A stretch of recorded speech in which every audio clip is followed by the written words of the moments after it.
Assalamualaikum warahmatullahi wabarakatuh. Perkenalkan, nama saya Aksal Fadila.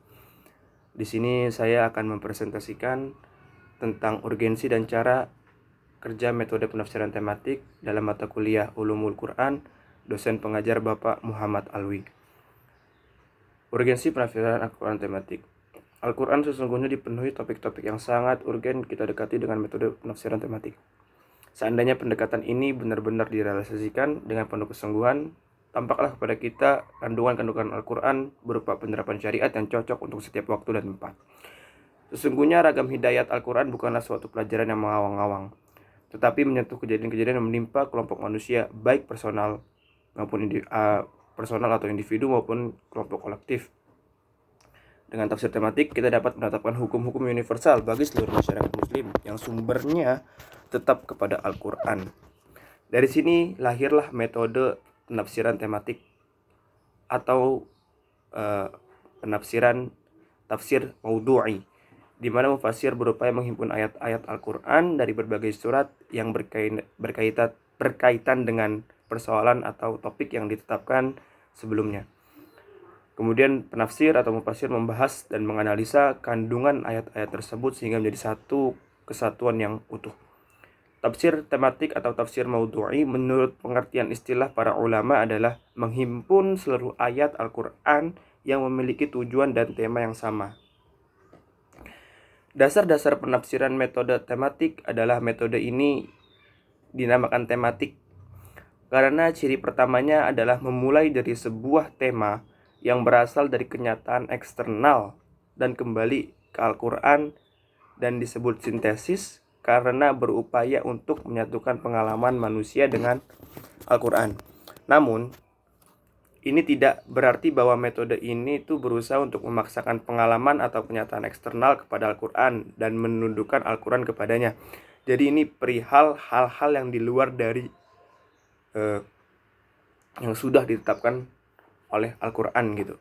Sebaliknya, ini menyatukan keduanya, pengalaman kenyataan dan Al-Quran, dalam konteks sebuah pencarian tunggal yang ditujukan untuk sebuah pandangan Al-Quran mengenai satu pengalaman atau kenyataan tertentu atau gagasan tertentu yang dibawa mufasir ke dalam pencariannya. Selain itu, metode tafsir ini disebut tematik atas dasar cirinya yang kedua, yaitu mengumpulkan semua ayat yang berhubungan dengan sebuah tema yang sudah ditentukan. Dan ini dinyatakan sintetis karena ia melakukan sintesa terhadap ayat-ayat berikut, artinya ke dalam pandangan dunia Al-Quran yang dalam ranah Al-Quran itu sendiri gitu. Ayat satu terhadap ayat yang lain itu dihubungkan gitu. Metode penafsiran tematik ini menurut para mufasir seperti Al-Farmawi, Bulauta, dan Syati, yang pertama adalah menetapkan masalah atau tema yang akan dibahas di luar dari pokok yang sudah dibahas dalam Al-Quran. Selanjutnya, mengumpulkan ayat-ayat yang berkaitan dengan masalah atau tema tersebut. Jadi ayat-ayat yang berkaitan, berkesinambungan dengan tema atau perihal, atau bahkan yang menyerupai, yang bisa dimasukkan ke dalam pokok permasalahannya untuk pembahasan ke depannya, itu dicari dulu ayat-ayatnya itu.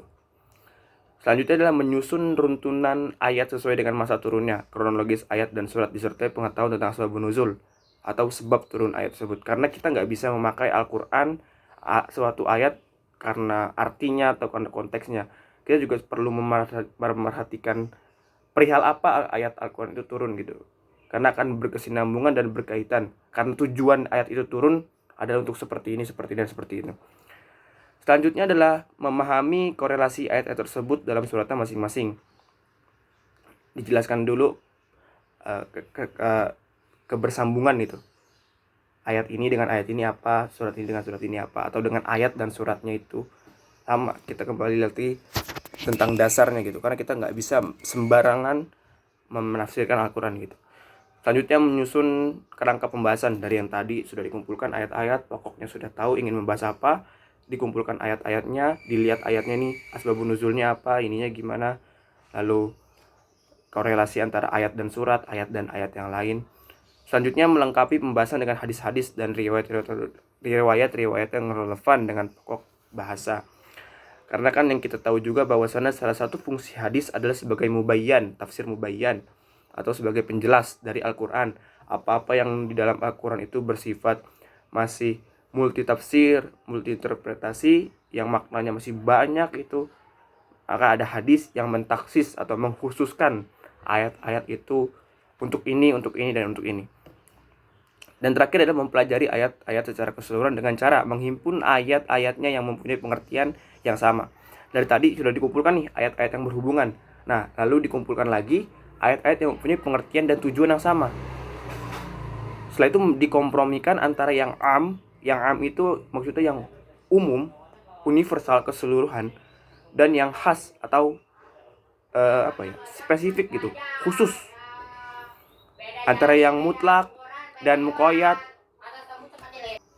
Antara mutlak dan muqayyad. Muqayyad itu yang maksud dengan terikat gitu, berkesinambungan. Atau yang pada lahirnya bertentangan sehingga semua bertemu dalam suatu muara tanpa perbedaan atau pemaksaan.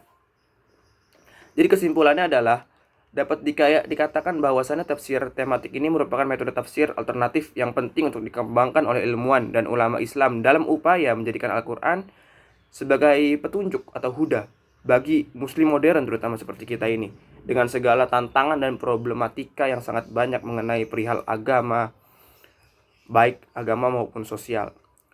Urgensi metode tafsir ini terletak pada kemampuannya mengungkapkan sesuatu bagi seorang muslim modern, pandangan-pandangan Al-Quran yang integral bagi persoalan-persoalan dan realitas kehidupan modern. Hal ini disebabkan oleh nilai lebih tafsir tematik ini yang mampu menjadikan mufasir sebagai agen aktif ketika berhadapan dengan realitas dan pengalaman masyarakat modern, sehingga menjadikan Al-Quran menyatu dan menyapa kehidupan nyata setiap muslim.